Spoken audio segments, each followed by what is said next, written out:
223, the podcast that aims to dive deep in all things about our favourite band, doing it with a bunch of listeners around the globe, patrons, my partner B, and most importantly, we're going to get this band to the Rock Hall of Fame eventually. B, hello, how are you? Yes, Hayden, we've had a week off. It's been very refreshing. We're ready to go. Well, look, we're very excited. We've been interview month, I guess, the month of June, and we had Philip Morlock on for a double episode, which we think people enjoyed, and Philip's always a wealth of knowledge, as we said last week in our recap. Well, funny enough, while I was waiting for you to come on, we just had an email from him, so thank you for that. That was very good timing, and yes, we will be passing everything on to your Facebook page later. Well, he did unveil a little bit of an anecdote about some of the little dialogues between the tracks on Decadence, didn't he? He's going to digitalise some of those, so if some of our listeners haven't heard that or can't remember, or your single didn't actually show it, we're going to get some interesting nuggets from 41 years ago from the band in between tracks.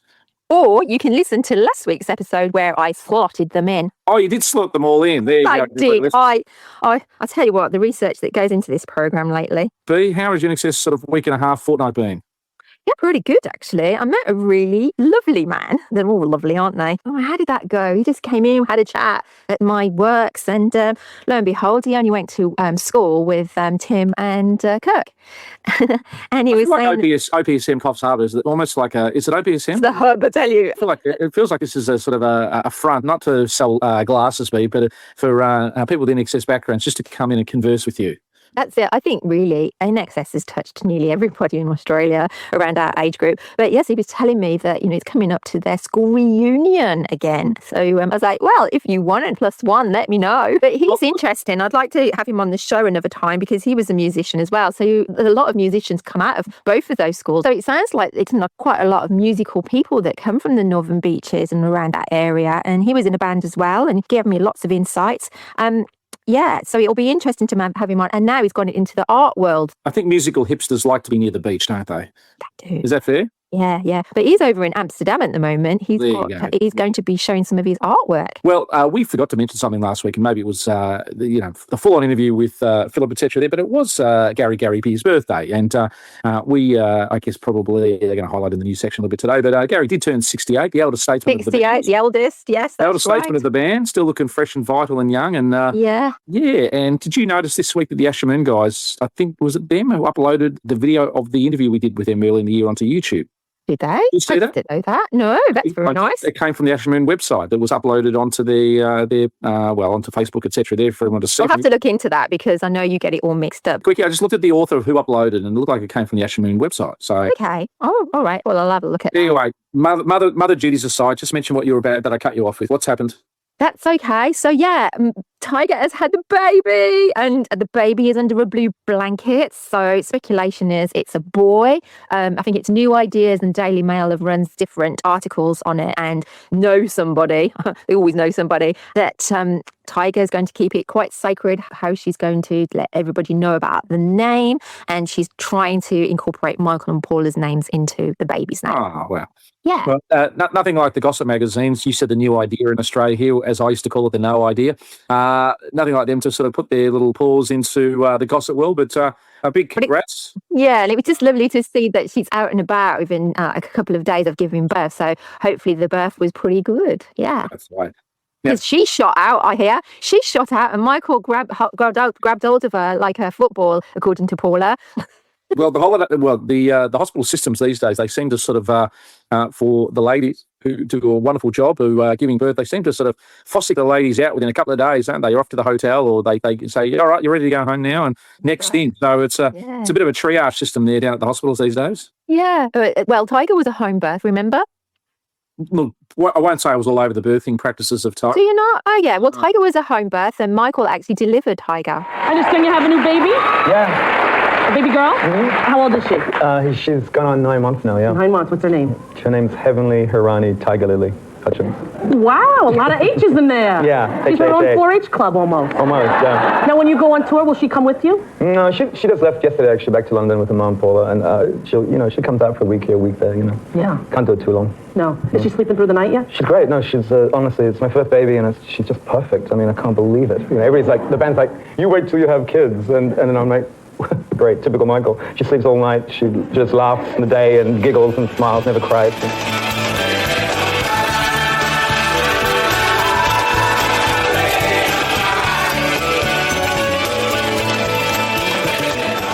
All right, anything else come across your desk? Let's have a look. Oh, well, do you remember the Elegantly Wasted tour with the gorgeous backing singers with the Elegantly Wasted Yep. T-shirts? JD is celebrating her birthday too. And we'll still have her in the wings wanting to come on to the show. So we can't wait to speak to JD one day. Well, somebody from the very early days of our podcast we're really pleased to have back on the back of Philip Mortlock last week. We've got Mark Opitz coming on today. And I thought just before we do get him on after our news section B, one of the sort of the inspirations of getting him back on was the unfortunate passing of Brian Wilson from the Beach Boys. You know, the notion of vocals and production and the fantastic contribution he made as a musician. And it just so happened that when I was chatting to Mark, he mentioned that he had worked with the Beach Boys for a brief little period in the late 70s. And looking forward to really just unpacking sort of the art of the vocalist, you know, production, you know, the fact with brothers in a band like the Beach Boys, INXS had, you know, brothers as well, and just unpacking a whole lot about music, which I guess we were able to do a bit with Philip last guest. So looking forward to our deep dive with Mark. Yes, well, Mark's a wealth of knowledge, having worked with the Angels and Cold Chisel and INXS as a producer. I just found him very animated, and I felt like I was in the studio sometimes when he was speaking to us. He got quite technical on some parts, and I love that. I've actually got quite geeky on listening to Mark. So, yeah, I think everyone's in for a treat with this one. All right, B, what's it time for? It's time for the news. Hi there, this is Kirk, and you're listening to INXS Access All Areas podcast with Hayden and B. And now, it's time for the news. As we said at the outset, Gary B's birthday last week. Big happy birthday to GGB, turning 68. And I know we got a lot of love and, I guess, feedback from everybody around the planet. So well done to you. A couple of little interesting things with the Listen Like Thieves album. There are still a plethora of interviews and, you know, reviews and different sort of publications out there. But there was one from Manifest Vinyl, which was a review platform that did one on Listen Like Thieves, which is worth a little deep dive and having a read of. Before coming on today, B, when you looked at my little news section, you said, oh, what's Timmy up to here? And I said, well, this is actually not the Timmy. This is a YouTube podcast called Tim's Vinyl Confessions, and he does an article, or does actually an audio, I should say, on the Listen Like Thieves reissue. It's episode 672 from Tim's Vinyl Confessions. Only goes about 15 minutes, but some nice little deep dives about some of the B-side stuff and acknowledgements to that. So it's worth a listen. Also to Spreaker, not Speaker, but Spreaker with an R in it, from iHeartRadio. That's a podcast. I think on June the 16th, there's episode 367, part 1. There's a deep dive on INXS there. Haven't had a chance to listen yet, but I shall. And then hopefully part 2 comes out pretty soon as we go to air with this episode. Also, 2B, I think JD's announced some extra shows in Melbourne and in Adelaide for his tour. I think at the Palms, they're doing a second show there, where you and I have been to there before, I think, to see. What dates are those, Hayden? What's that? What extra dates are they? Well, I think there's one there on the I think it was the 22nd of October, 21st to 22nd. It's not a Tuesday, but I think just everybody go check your local areas because, as I said, you know, you're in different cities and regions. I do know Tuesdays are my day off. I could come down. There you go. I do know JD's also, you know, doing a North American tour in both, sort of, I think, both parts of Canada and maybe the US in July. There are some gigs available and some tickets that's still going on sale for some of those. So, again, be great for some of our listeners to maybe share their experiences at the gig, and maybe we share ours maybe later in the year once we've both been to them all. Don't want to give away any little nuggets before going. The next one too, the Induct INXS page.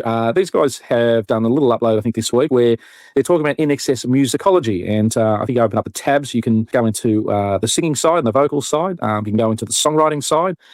Some of the guitar playing sort of style, there's a link there.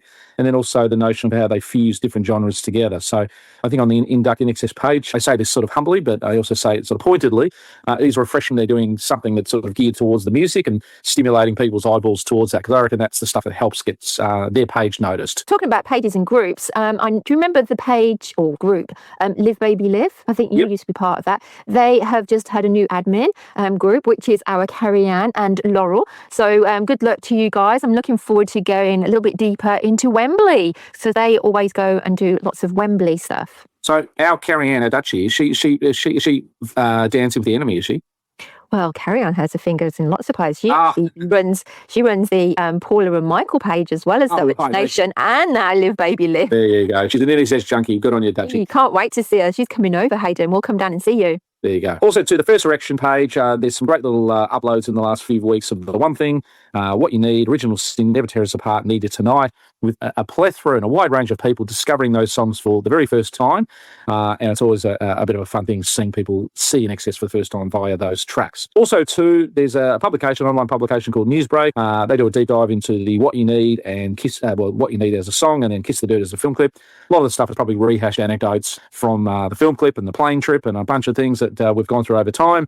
But there's always a sentence or two or a quote or two that's fresh. So check that out. Also, too, a bit of a shout out to the Perth Symphony Orchestra audience. Anybody who went to that gig a week or two ago, I know there's a review in the behind the paywall in the in the WA major newspaper over there. Tried to have a read of the review today, but it was, as I said, behind a paywall. But the people might be able to find it. But if you did go to the gig, you might be the best reviewer anyway. So we'd love to hear from you or share your experiences on their platform, because a big crowd turned up for that night. And the last thing, just to give a little bit of a plug to, which also segues into our guest in a moment, is Jacob's Run. This is probably the only project that Mark's worked on in the last sort of 12 months. I think he had about 6 months off from recording duties this year. Jacob's Run's a band he's worked with on their first album. They've got a second album coming out called The Other Side. They've just released a single called Sunday. I think it's been released today on Sunday. There you go. And it's probably their first fresh music since 2019 and recorded in Melbourne at Wick Studios. So I know Mark, as I said, picks these projects selectively, but enjoyed this particular band to work with. And I had to listen to the track today, and it's a great song. So do yourself a little favour. You can sort of find that one in all your sort of various platforms and purchases. And well done to the boys and guys from Jacob's Run and Mark Opitz, who's about to join us on the podcast. But B, that's the news of the week. Hi, it's Mark Opitz here, and you're listening to INXS Access All Areas. And now it's time for Topic of the Week. We probably spend a fair part of this first episode not talking about INXS, but probably just talking about production and the Beach Boys and some other things. But we do have to find a way of weaving it back in, and we do hope you find it interesting, because, you know, Brian Wilson's probably one of the top 5 musicians that the planet's, you know, I guess ever had. And, you know, he created a template through the Beach Boys that, you know, bands like INXS and others, you know, benefited from that sort of precursor. So, you know, I think if Paul McCartney was unfortunately passed away, we'd have to do something relevant to that, wouldn't we be, you know? That's right, yeah. And we always think, you know, pardon the Oasis words, these guys are going to live forever, but they don't. And we're just very lucky that there's so many links with INXS, be it with Mark Opitz, having worked with the Beach Boys and things like that. And we feel very passionate about music as an overall. And, you know, I think back to our pleasure and pain little excerpts be. A lot of our listeners loved it when we diverted into some of those in the past, and we might need to bring those back. But, you know, allow us to indulge a little bit about the life of Brian Wilson and segue into some INXS stuff today. And welcome back, Mark Opitz. Nice to be here with you both. I mean, I really enjoy your show. You guys go so in depth. And to see that you've done it for so long and so well over such a long period is a tribute to you. Well, happy birthday for last month as well, because we celebrated it the same day, didn't we? Yes. Yeah, May the 8th is my birthday, and I believe it's the show's birthday as well. Yeah. It is. And I was fortunate enough to just have a quick little chat to Mark before coming on today. So I did give him an update on our birthday, and we did have Kirk, who will get some references today based on the topic, turn up to our little soiree. And just as a kind thing, Mark, Kirk took B and her daughter Amila out for dinner the next night. Oh, that's so lovely. Yeah. And we'd love you to be there, but you know you had other things going on. So you're going to be guest of honour for next one, aren't you? Oh, I hope so. I hope so. I just got to be in the country, I guess, you know. That's it. Allow us to indulge for a moment, Mark. Sometimes you have these rare sort of nights in your life, and I'm sure you've had many of them, but for us mere mortals, occasionally you put on your hand the amount of memorable nights. But B, I just want to sort of say, stepped up absolutely with this particular party, organised the bus trip and everything there, and then organised this little sort of venue in, was it in Brookvale, B? Yes, just outside Curly. You know where Curly is on the Northern Beaches? I know where Brookvale is very well. Oh, yeah. Well, right there. So just to give you a sort of a layman's perception, turning up to the party that particular night, I turned up with a couple of the other patrons who have been on our bus tour in the day and sort of walk upstairs, and I'm like, oh, here we go. There'll be a couple of drinks, and there we go. And then as we walk in, we look over there and someone says to me, Hayden, look who's over there. And then Kirk's there. And I couldn't wait to tell B, who hadn't arrived yet, that Kirk had arrived and turned up to our soiree. I thought management had sent him along as a surprise. And then I went up to B and said, you never guess who's here? And she sort of looked at me with a bit of a twinkle in her eye going, more than just a pretty face. Did I really say that? Something along those lines. But Well, let's She I'll go with it. she organised a Don't Change cover band there. So when any song Kirk wrote came on, Kirk would yell out, I wrote that one. Yes. Had paella being served up in the little bleachers there, little auctions going on, and then we had Richard Simpkins, who you probably know. Oh, yeah, I've known. And it was just one of these little magic nights, and I just thought, I hadn't had a chance to sort of debrief you on it, but there's a Facebook app page at the moment that's been going for 6 weeks. Every day people are still posting from their night experience. But it's such a great thing for the true fans who did attend the birthday, because that's a surprise. Absolutely. And then the next week, Kurt was doing some media with, I think, Rolling Stone, given the Listen Like Thieves reissue. And then our podcast got a reference in the article along with Kirk, and they spoke to lots of people who turned up, which was lovely. So again, kudos to B for really planning all of that. But it was a great night. Just wish you were there. Thank you so much. No, sounds absolutely fabulous. But as I said, it's a testament to both of you. Everything is still going as strong as it's going, and it's rolling along and with quality. So it's good.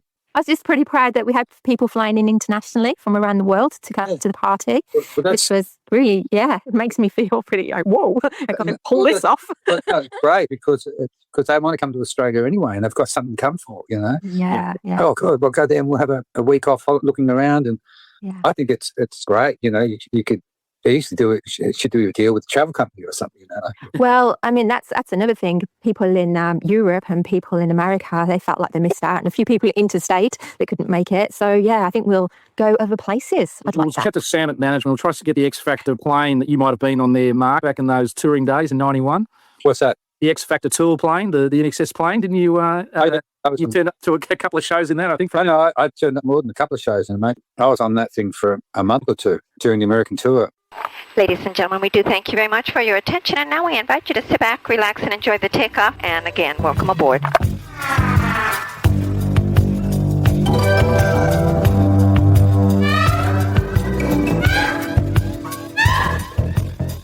Well, look, we've only ever had recurring guests a couple of times. I think last week I said to you before the show, we had Philip Morlock come on, who just again, it's such an interesting sort of tangle we weave. You obviously had some history over the journey working with Philip back in the day. Oh yeah, a lot. Mr. Morlock, as I call him. And because he's such an erudite gentleman. Yes. And for someone like him to survive in the business side of the music industry is amazing. Hayden and I talked earlier. The guy is just sails through, nothing's a problem. It's so even. People like that usually get eaten up in this kind of business. He's just made it not the total opposite, where he's actually everyone I know considers him to be. Yeah, that's Philip Morlock. He's a real one. I think something he answered last week when we spoke to him that resonates with what you're saying is that, in terms of the artist and attracting the artist, he says, well, look, my first love is music, and I just want the artists to do what they do best. And if I could look after the other stuff and let them be their best they can be. I mean, I know that's a sort of an idealism, but I think it seemed to have held him well, No, true. Very true. No, he's a good guy. And obviously being a photographer, and his wife was a photographer assistant for Patrick Jones for years. And so he has got so many photographs going back of, Australian music from, say, the 70s up to now. He could open his own museum. Well, probably. I mean, he'd have some good artifacts in there, Yeah. You could curate a show probably out of them, couldn't you, given this? Oh, he could. Definitely. Yeah. Well, during the show, he kept popping off and getting different things, didn't he? The storyboard and the box of Decadence, and it's got lots of things. I'll just be back in a second. I'm just going to get a box. Yes. Oh, just like that. He's a sweet man. All right. Now, B, as you know, we always try to have a theme with our show. And as tenuous as this may seem, I feel like we have a very strong theme today. And one of the loves that we unfortunately have to deal with, with a lot of, eternal artists that sort of, I guess, we think are going to live forever. Unfortunately, they don't do so. I know Paul McCartney turned 83 the other day. There was a couple of other artists, having birthdays into their 80s. And unfortunately, though, we lost one in the last 2 weeks, which was Brian Wilson from the Beach Boys. And I don't know about you, B, but in the last 2 weeks since that's happened, there's been so many posts from his contemporaries just highlighting, not only Pet Sounds, but just what he was and what he was able to do, and the competitive juices that have got into Paul McCartney to compete and try one up each other. But chatting to Mark and doing a little bit of research, Mark happened to work with the Beach Boys back in 1978. No way. For a little brief period in time.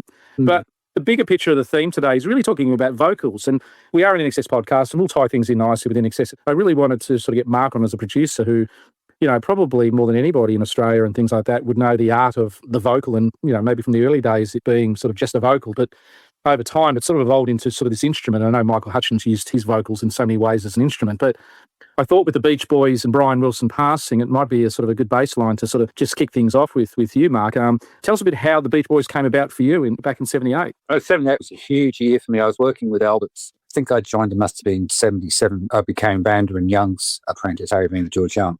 And that's how I was working on tracks like, Lovers in the Air. And I think we did Power Age, AC/DC that year as well. We had 2 studios, 3 actually. One which was just belonged to Vander and Young, and the only people ever to go in there working there were me and Harry and George and whoever we were working with. But the other studio, 2 much bigger, a bit more modern, was for a commercial studio. Anyway, one weekend the Beach Boys made book because they're on tour here in Sydney at that time. And so they booked the weekend. And I went, you're kidding me, and I thought, no one wants to work the weekend when you do it. I said, you're kidding me? Blew me, you're working with the Beach Boys, Brian Wilson, They were big back then in the 70s. well, they were bigger in the 60s. In the 70s, they went through a period, early 70s, that they got experimental and probably produced some of their finest work. You've already mentioned Pet Sounds and obviously Mild Mild.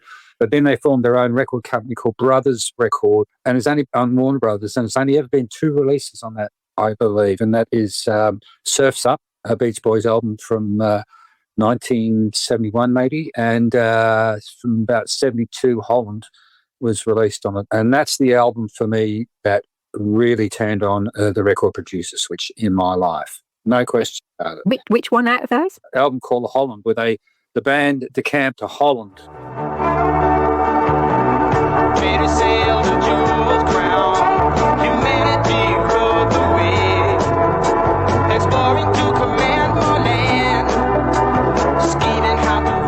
This was a very creative time for me. Brian had me working on the album very hard so he could have some time for himself, and he wasn't really up to doing much, as far as going to the studio every day. And I remember leaving the house early in the afternoon and coming home when the sun was coming up in the morning, when the days are very long in the summer. I rode my bike to the studio one day, about 10 miles or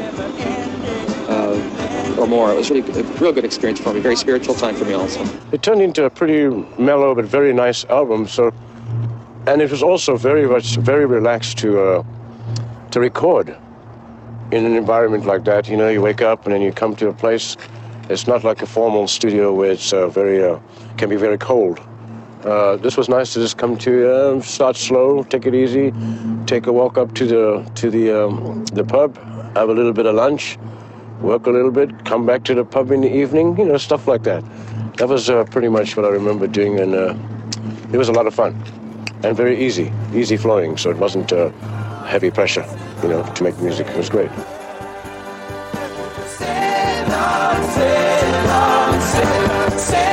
I recorded in Holland, and then I had Blondie Chaplin and Ricky Fattar join them as a rhythm section, even though Dennis Wilson was there. And that produced tracks like Sail On Sailor. Is Only With You, I think, is on that, which is probably my favourite Beach Boys song.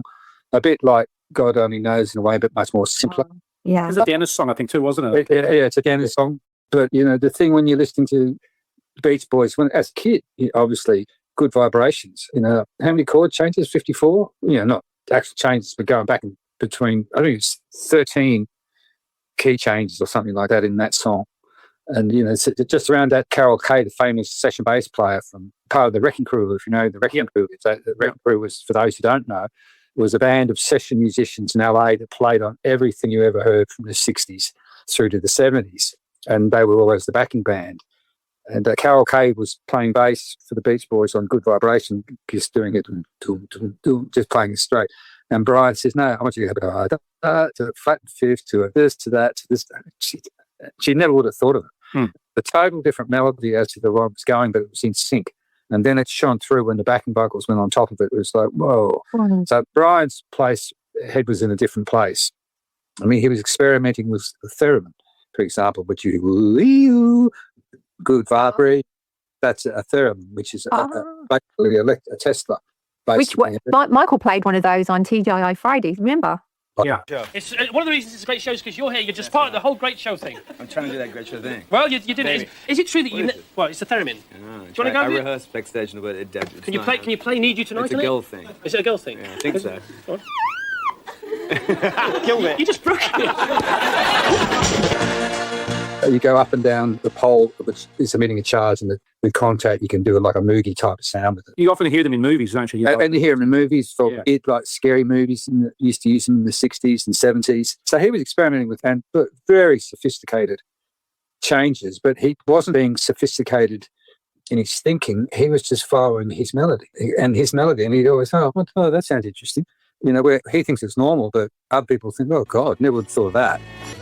He had a great effect. And one of my very, very, very best friends, he's been dead for a number of years now, he bought Holland and played it to me and blew me away. He and I would play that. We had a house together, and we just played that every night. Get Stone, Play Holland. You know, it's just you listen to the stuff, and that affected my production career immensely. I could see production when I listened to it. You know, it was just beautiful. Expand on that. How did that apply to your production? Did you sort of feel like there were no rules? No, you don't feel like, oh, there's no rules, I'll try it. You don't get that, oh, there's no rules, I'll try anything. You just try anything. You just do it. Just because stuff's there. Oh, what happens if I put this like this and I do that? And that's how I started off doing a lot of my stuff early on, you know, just demoing people. And when I was working at EMI, you know, doing late shifts and stuff, I'd just try really bizarre stuff. And I was always looking to perfect drum sounds and guitar sounds, which I was happy where I got to with those. But it took me a while to get to them. More importantly, the vocals are the thing with Brian Wilson. The way he structures a melody, it's able to be sung with a feeling without I'm gonna always love you, around the skies above you. It's just ridiculous how good it is. And the most important thing, it sounds beautiful and simple. You know, to an average person listening to that who doesn't know anything about music, which is the best way to be, know nothing about music, that just comes across as a beautiful song that's unique to itself. And that's the key, being unique to yourself or unique to itself. And that's what he was able to do. I mean, Brian Wilson's stamp was on everything. Classic example, Don't Let the Sun Go Down on Me on Caribou album by Elton John. Have a listen to the backing vocals on that. And that's the Beach Boys. Close the door. It's just magnificent. Dick Esting on that, are they? Yeah, they did really? vocals on that album called Caribou. Yeah. That Elton John did in the 70s. Yeah. But the last track on the second side is Don't Let the Sun Go Down on Me, which obviously is a big hit for you people. But that version with the Beach Boys on his original version it's just beautiful. Have to weave that in. So the Beach Boys are going through a lot of lineup changes, and again, as you probably said, the 70s, they'd come off their peak years, and they were touring Australia, I think, at that particular time. And Brian was probably in and out, and there's different band members in and out. Do you remember, you know, which band members were there with you? Yeah, the Brian was there, but he was accompanied by a psychologist called Elliot Landy, who was just followed him around and make sure he didn't do stuff. Yeah. A bit like if you've ever seen that movie with Metallica. Yes. And that guy in the background. You know, yes. He gets who at the end got the flick. I think they realised they didn't need him. Yeah, exactly. A bit like that. And I remember Brian just wandering around, you know, getting out, going down, just walking out, looking to go and get something to eat. Just go running after him. Carl was definitely there. Mike Love, their touring band, came to the studio as well because they were just looking to, you know, to see what tracks they cut. And we got all set up. Started doing something, and then I'll come back tomorrow. So I have a party tonight, and we went back to the Boulevard Hotel they had some sort of end of tour party there. So we attended that, then went back to the studio the next day on the Sunday, and really didn't get anything done at all. I don't think hardly anyone showed up. So it was just quite a bizarre thing, and it was during that Beach Boys time we speak about the changes. I mean, you know, Bruce Johnson was brilliant. You may remember Barry Manilow, I Write the Songs. I write. Yeah. Bruce, right. I write the songs. Yes. He also wrote Disney Girls for the Beach Boys. He was the immediate replacement for Brian Wilson. And when Brian stopped touring, then, it was Beach Boys with him. And so then after that, the lineup sort of changed with, you know, like when they went, I think Mike Love probably had one too many joints, not sure. Quite a strange cat in the way that he's talked about different people. And Mike Love was a singer. And they're all related to Beach Boys, cousins. I mean, it was El Jardine's band originally. It was a cousin, and as was Mike Love, or best friend of somebody's, and the way they went. And so in terms of production, he's one of the true gods. You know, like Sgt. Pepper's, you know, he nearly had a heart attack when he heard Sgt. Pepper's because he knew he had to not just beat it. That's opened up a whole new way we can do things here. You know? Yeah. And also beat it. And then so Smiley Smile was the legendary album that we all know. Didn't come out, and it was later, you know, then it was all broken down into Pet Sounds, and we better record to Slip John B for a single, and, you know, record company or maybe Brian not being on top of it, whatever. Pet Sounds was a great album, but it still feels a time. I mean, it's God only knows on there, like it's got stuff on there. It's just brilliant. But yeah. Around that time, I think, you know, he had, was it Oh Caroline or whatever there, that was one of his solo songs that they ended up putting that onto Pet Sounds and releasing as the single, and took away from what he was trying to do. He didn't get a chance to do his Sgt. Pepper's. Other people got hold of it and stuffed other things into it. And did that. Although Pet Sounds is undeniably, you got so many great tracks on it. It'd be great here where Brian wanted to go with all the stuff, you know. Well, I think the lineage there was that he heard Rubber Soul and said, I've got up my game here. And then Pet Sounds was sort of that. And then, as you just said, Sgt. Pepper's came out and he's like, I got up my game. And we're all the beneficiary for that sense of competitive push, between artist to artist. Particularly the English versus the Americans as well. They had that sort of Atlantic sort of type rivalry too that often the media, would probably... Oh, there's no question that Brian Wilson had huge admiration of Paul McCartney. None at all. And it was obviously the same way once that Paul McCartney got out of his Little Richard years in the early 60s, he would be very influenced by Brian Wilson. Brian sung lead on lots of things. You mentioned Sleep John B and Wouldn't It Be Nice? And I think Mike loved Californian Girls. Carl Wilson, God Only Knows. I think Carl, Mike and Brian did Good Vibrations together, and then Dennis Wilson did Forever, let alone Bruce Johnson, who joined later. I mean, you got all these singers who, as a kid, when I first heard the Beach Boys, I thought, they all sound the same. It's one singer. How did the production side and their individual melodies sound so similar? Can you, for the layman's ears? A lot to be said for being family. Yeah. And a lot to be said for being, their first record. It wasn't some guys who got together and practiced for a month and put it out there. They'd been singing harmonies for years. Yeah. As with their father, it was pretty strict on them and stuff like that. But Brian particularly was a shy kid who just loved music, as you know, and it was ingrained. And so I think that's the first way those harmonies come about. Then, then once they know each other really well, everyone finds their natural spot, what harmony they're good at, where El Jardine is good, maybe he's the flat, he's the fifth, I don't know. Mike Love sings a third, or Brian sings falsetto. So they've all got that little comfy security blanket of being able, they've got 5 layers of things which they can interpret different ways by changing one layer to a different harmony and one layer to another harmony, but it's still the same guys. But because they're so tight as a family, that's able to do them. And then, number 2, Brian, very strict in the studio. Because he had perfect pitch, it's annoying when you have perfect pitch to hear anything out of tune. No matter how slight it's out of tune, it's just bloody annoying because you always hear it. And sometimes you listen to performances, that was so good, and yet the singing can slightly flat all the way through. It just annoys me. It sounds okay. But anyway, he had a very high threshold for musical pitch. And so he would make people do it again and again and again and again until they got it right.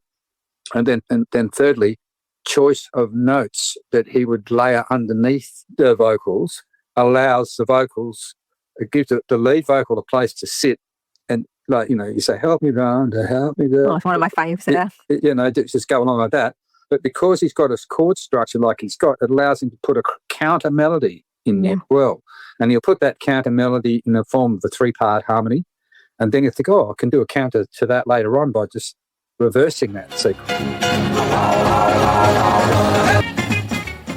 Tricks like that, they're not tricks, he just follows his brain. Total rare individuals. There is no question Beach Boys wouldn't be the Beach Boys at all without Brian Wilson. And it sounds like the family link was probably helpful in the Bee Gees as well with their harmonies. Very exactly same thing. Yeah, exactly the same thing.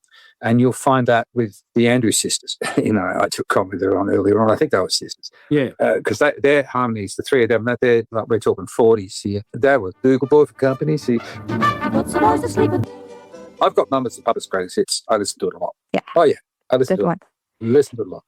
Well, bringing that experience around that particular time and bringing into sort of your, wheelhouse, we take a song, or you took a song maybe through suggestion from the Angels there, which was Am I Ever Going to See Your Face Again, which really was a ballad, sort of country-tinged, different rhythm, and you took it into a rock song. I really can't claim credit for that, because Vandal Young did a version before I did my version, which we re-recorded and re-released, because the original one was a bit slower and a bit too country for me, and so I re-recorded that and put shakers in it. I got them to just bring the tempo up a bit to be really on top of the on beat in the chorus, be on top.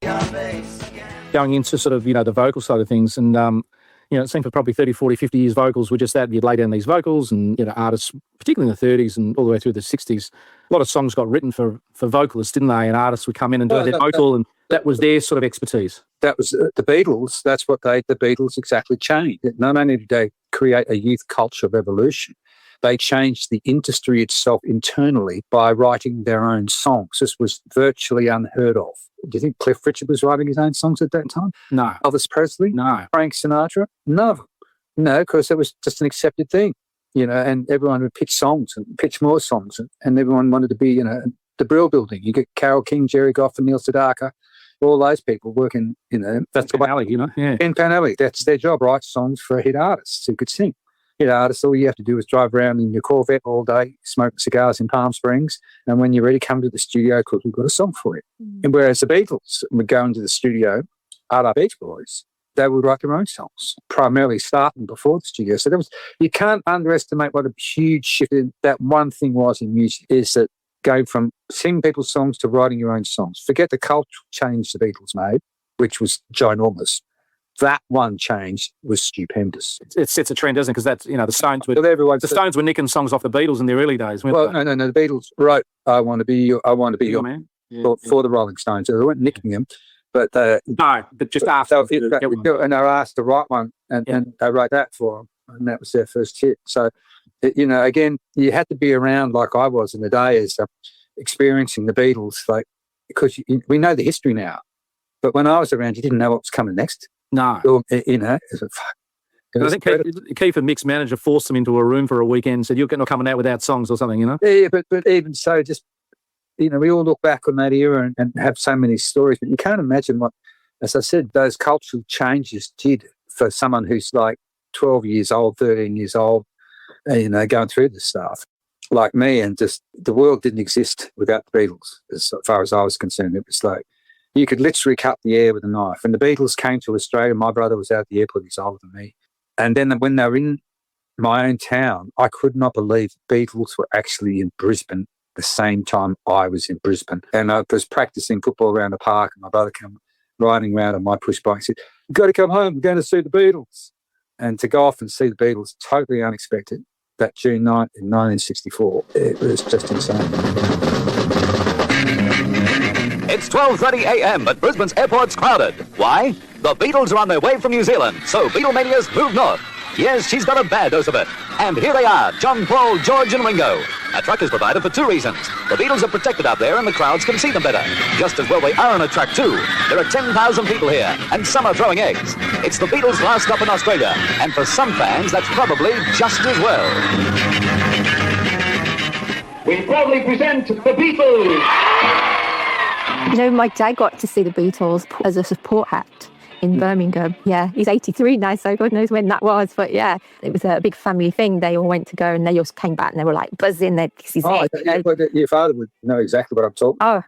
But he's a Stones man, I must say. But even so, there's been nothing that's happened in the world except COVID, that's like Beatlemania, that takes the world attention. I don't know. I think we might have something coming. Well, whatever. But, yeah. What I'm trying to make is after what happened last night. Yeah. Well, I don't know if I can back that up. No, with the Beatles, it was nothing. I've never seen or felt anything like that. It was bigger than music. It was bigger than long hair. It was bigger than anything. It was insane. The feeling just to be around in those times, and what the songs that were coming out, like Eve of Destruction coming out, and Bob Dylan would come out, and Hendrix would say, "I think that's good. Check this out," and then. Pink Floyd would do something, go, "Holy fucking shit," and if it wasn't for the Beatles, not one of them would have done it. Yeah. One. And I used to remember when I worked for EMI, I'd stand there and look at this building, and it was the peak of EMI's used in the 70s. They had Hayes, Middlesex, they had Capitol Records, USA, everything.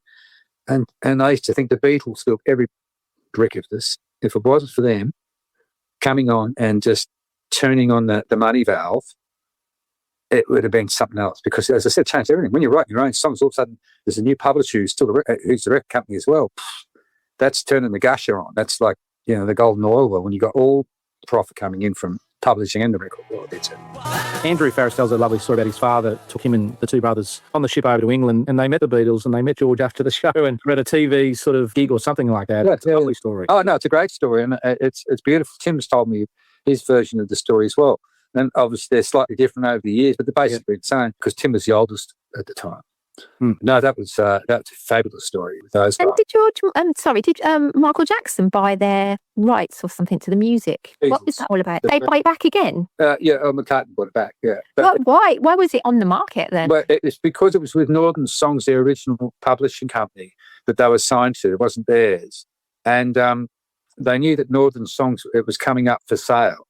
And so McCartney had made plans to buy it for a great deal of money.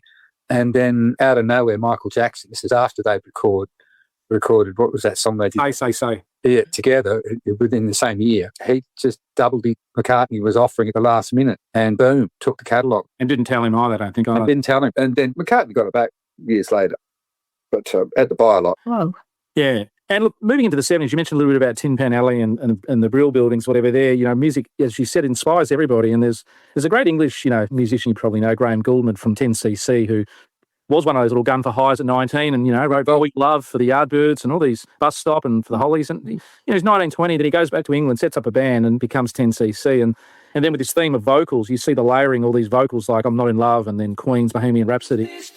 But what happened basically was, post Sgt. Pepper's, the 16-track tape recorder was invented.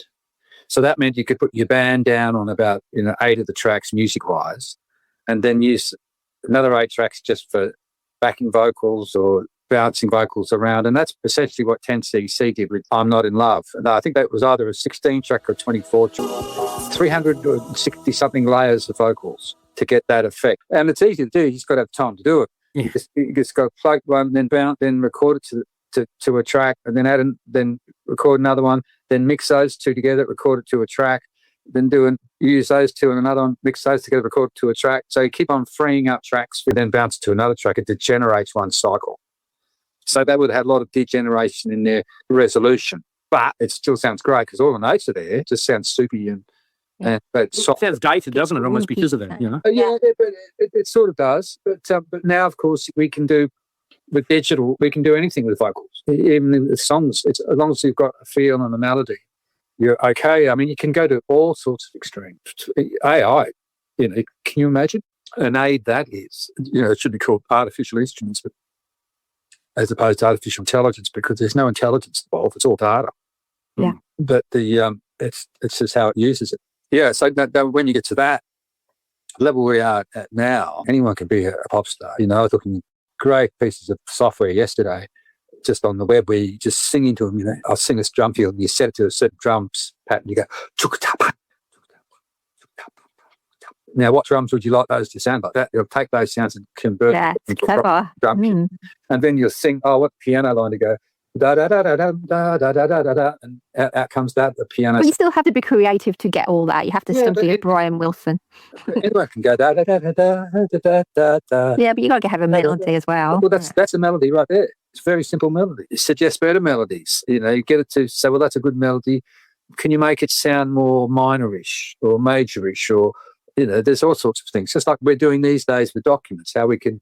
When we start a document in AI, we can do so much with that document. When we finish that document, then you go in, you think it's okay. So, well, AI, score this document out of 100 for being able to understand, clarity, etc. And it might come back with 73. So what's your next question to AI? Make it 100%. The different layers of AI is the way you have to go to build true AI, but that, as opposed to using it like Google or something. So are you using AI much in your recordings now? I've always used AI in my recordings. So did you use it in the last Shabu Shabar album that you did for INXS? No, I used it in the first Shabu Shabar album. Because I'm basically using cybernetics the whole time, which is AI, and so, because of course I make the decision to add a reverb to that snare sound, but I want to delay that reverb by exactly 80 milliseconds and make the reverb only 9 seconds long, but cut off dramatically. And with a pre-delay, then I add that to the snare drum. That's using AI. I'm making something sound like it didn't sound before, but so like, oh fuck, what's that? So we're using AI on different levels. Now I use AI outside of music a lot. We've been using it since we've been using music programs, any music programs. Basically AI. It's just that the word artificial intelligence is so wrong. There are aids that have just got so much more sophisticated. It's all data. There's no brain in there. It's all data being manipulated data with patterns. Artificial intelligence is just a wrong name. It scares the shit out of people. But it's such a broad name now as well, isn't it? It's used for so many things. I know, but it's still wrong. And I think if whoever came up with the name and if they called it, something aid, anything but artificial intelligence, because everyone in the world who knows nothing about artificial intelligence is shit scared. That, what do you mean? This missile's just going to take a flight, so I'm going to hit me. Well, yeah, I've got a pair of glasses that have got loads of AI in these. But are they metas? Have you got some yet? I had those ones that you could not. They're the camera ones, aren't they?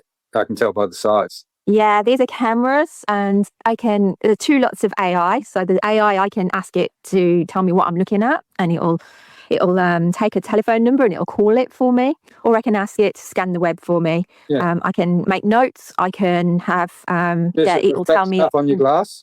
That's coming in. I'm going to get things for it'll come into there soon as well. But yeah, I love it. So how much do you pay for those? These ones were $539 because they turn into sunglasses when they go outside as well. Right. You can pick them up for $449. Yeah, no, I had the Bose ones for so long. They didn't have the camera or the intelligence factor, but they had, phone, hearing through the bone, all that. The sound's amazing. Yeah. Yeah. I think we'll all be wearing them in 5 I years. just got some new Pradas without any of that shit. So there you go. Yeah, it's probably paid a lot more. It reminds me, I'm having these visions of Dylan going electric and everyone fearing the change. And I guess music is exactly right. And the Beatles were very similar to that. Because there was a lot of fear and change, but on an industrial level. And with Dylan, because folk music was the cool music. The hip stuff. Is that was the ilk that was dominant in New York City at the time. The interesting thing, I guess, is, and to type out Beach Boys linked everything there, is Pet Sounds was a flop commercially. Iconically, it's funny how something can change its patterns because people catch up, whereas Rutt was ahead of the curve, wasn't he, really, I guess, It was not only ahead of the curve, but I think everyone was over the Beach Boys. Yeah. Everyone had gone through, California Girls, Surfing USA, or whatever it was, all those early Beach Boys surfing songs.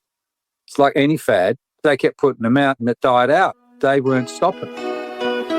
I'm not going on the road again. You guys go without me doing Surfing USA, doing all this sort of stuff. And when they came back off this particular tour, he'd written the Smiley Smile / Pet Sounds album. So by not being on tour, he wasn't focused on writing popular songs for touring. He was writing songs for himself because effectively he said, I'll produce the band, write songs, but I'm not going to play live. Well, that's a nice little segue into INXS because, as we all know, after the X Factor tour, got in and recorded Welcome and sort of, Full Moon almost back to back, of which your fingerprints were all over. Probably for the first time in 14, 15 years, they had time, particularly Michael and Andrew, to work on the material and not with the pressure of an pending tour and stuff. The leapfrog from Underneath the Colours to Shabu Shabar was you in terms of taking the band's sound. But I also think a lot of our listeners and fans would agree that everything after sort of Kick and X was another leapfrog for the band musically and artistically. Particularly I've got a couple of songs I thought, we spoke about Jan's song. That was an important Shabu song for Michael. But then we look at Welcome, I look at songs like Heaven Sent, Beautiful Girl, and Michael's vocals are very different to what they normally are. And tell us about your experiences on those tracks. Once I heard X, and I don't know how to say this, to me it was like a remake of Kick, except it had Suicide Blonde on, which to me Suicide Blonde stood out with nothing like anything else on X or Kick. I love Suicide Blonde, and I wish that they'd saved it for me. Yeah, we did the next album, which would have been a killer, but it fitted right bang into Welcome, stuff like that. But I knew that when I'd been touring with them for a year around the world, recording stuff, and obviously the Wembley was the big one. So I can remember we were in Chicago, I think, and backstage after the second Chicago in this massive arena. Myself and the tour manager and the head of security were the only ones allowed backstage after the band. Well, they got changed and stuff for 10, 20 minutes. And I can remember, and I said, Michael walked up, man, you want to do our next album?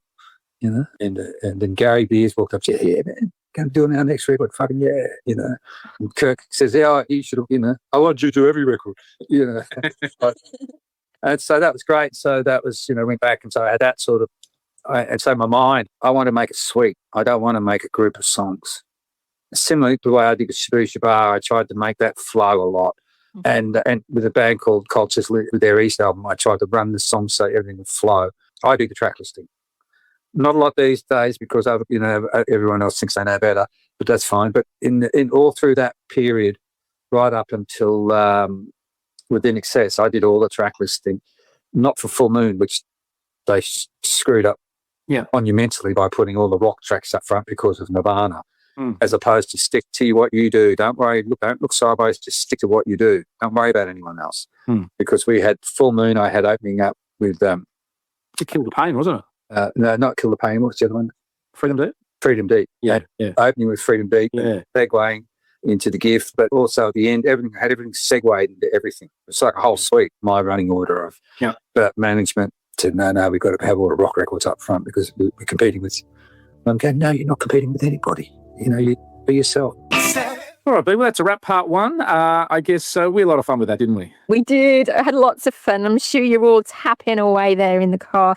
So much more to come. Absolutely. Well, we're going to go into part 2 next week. As I said, music is such a wonderful thing, and got a bit of a feeling we might get into some heavy topics next week about the virtues of a certain INXS single B that I'm a bit of a fan of, and Mark's not. So we won't all be beers and skittles. Oh, really? Okay. So there might be a little bit of feisty comparisons next week of value of a certain INXS song. I'll leave that as a bit of a tempter for people to check in next Isn't week. it wonderful, though, for Mark? He really found his right job right from the beginning from a young kid, hey? And such a passion. And like I was saying earlier, you feel like you're in the studio with him with some of these things, He's just so passionate about it. He goes, ba-dum, ba-dum, ba-dum, and he's singing away the songs halfway before I've even got to play them. So thank you, Mark, for coming on. Can't wait to share it next week as well.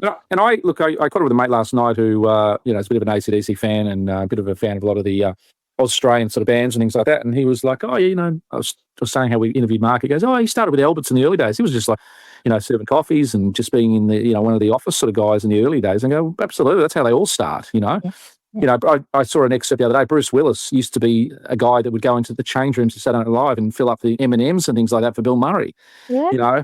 Some of people's first jobs are pretty amazing. Even Simon Cowell, he was hanging out. What was your first job? Well, just quickly, Simon Cowell was hanging out with the Stockaken and Waterman guys in the late 80s there. True. Yeah. Look, my first job I worked in a bank for a princely sum of $176 a week net. Okay. Between high school and uni. 35. You aimed quite high, though, going straight into a bank. Well, not banking. It was just a crappy bank teller role. So there wasn't anything glorious. But I was selling cigarettes my first job at the age of 16. There you go. You probably made a fortune, All right. Okay, B, quickly, our raffle prize and things like that. Give us an update for the listeners. Well, I'm going to start, or we and Hayden are going to start adding a little bit more each week to this actual bag. So in the bag so far is the Listen Like Thieves tote bag, and it's got the double album CD from INXS. We've also got the Listen Like Thieves lanyard. Yep. That was kindly made by Sam Evans and the Universal girls over there. But we're going to add something that's very, very special that Tim sent to us just before the party. He sent to us some guitar picks that were ready to be made into necklaces. So we've made one of those to go into this bag. So that's the extra thing this week. So next week there'll be something else. So you need to go and get your tickets. $20 a ticket. You can buy as many as you like. The more you have in, the more you can win. A little raffle ticket aside thing B. Every second Friday night in the last 6 weeks, I've taken the kids down to our local pub and they've had a raffle drive there. And the kids collate and collect tickets and we buy meals and food and get tickets. And we have won 4 raffles in a row. Oh, well done. That's Not the main raffle. They've got about 10 raffles each night, right? Or each venue. But it reminded me, they won 3 bottles of wine in the first three visits. Dad had to go up and collect them. And then the other night we won the $50 voucher. Oh. But we just got lots of tickets. So here's the funny thing about law of averages. Buy lots of tickets, you win raffles. So over to you. I've got a little fun fact for you. Who are you winking at? The footy's on in the background. I'm sticking the scores. I wondered what was going on. He's like winking at me, everybody. Okay, all right. He's like, listens to me and then doesn't listen to me. I've got a fun fact. Did I ever tell you this about my Medicare card? No. Right. So I went to open a bank account for my son and I handed over my Medicare card for some reason. I don't know why. And it read out upside down Lotto B. Oh. I am not kidding. It says Lotto B upside down. My numbers. Read Lotto. Don't you think that's a bit That's weird? A bit spooky. That's a bit spooky. Very spooky. Yeah. So I'm hoping that I might win and it'll be a nice story, wouldn't it? There was a thing on the calculator in the 80s where at school kids could do a certain formula, and then when you press the number X by multiple or I by multiple, and you turn your calculator upside down, it said boobies. Oh, I remember that. All right, let's wind this. You can work out my number now, everybody. There you go. All right, we're going to wind this thing up. We're going to do a little bit of a tribute song in light of having Mark Oberts on today. We're going to go with a song that was the first single off the album and Shabir Shabar that he did. And it was probably the only track that he was initially commissioned to do. And then it sort of was so successful in its production and Chris Murphy's view of it, he said, you want to do the rest of the album? So we're going to go out with a song that gets a bit lost and forgotten in times, but it's probably one of the most vivid, powerful songs and one of the most impacting songs for the band, particularly coming off Underneath the Colours and particularly going into America with MTV. So without further ado, we're going to go out with The One Thing today. Thank you, Mark Oberts. It's a goodbye from me. And it's a goodbye from B. Goodbye, everybody. 223, the podcast that aims to dive deep in all things about our favourite band, doing it with a bunch of listeners.